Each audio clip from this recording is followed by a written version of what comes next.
తక్షణం బ్యాన్ చేయాలని ఐఎంఏ తెలంగాణ ప్రతినిధులు డిమాండ్ చేశారు. హైదరాబాద్ కోటిలోని ఐఎంఏ కార్యాలయంలో జరిగిన కార్యక్రమంలో ఎంపీలు ఈటల రాజేందర్, కడియం కావ్య, మాజీ ఎంపీ వినోద్ కుమార్, వ్యవసాయ రైతు సంక్షేమ కమిషన్ చైర్మన్ కోదండరెడ్డి, పలువురు వైద్యులు, ఐఎంఏ ప్రతినిధులు పాల్గొన్నారు. గడ్డి, కలుపు మొక్కలను నియంత్రించేందుకు వాడే పారాక్విట్ అమ్మకాలు, వినియోగంతో వచ్చే నష్టాలపై చర్చించారు. పారాక్విట్తో పర్యావరణానికి, భూమికి నష్టం జరుగుతుందన్నారు.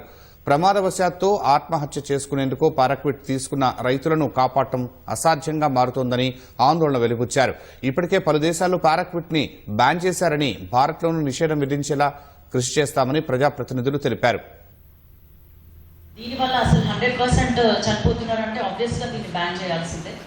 నేను health and family welfare parliament standing committee మెంబర్ని కూడా.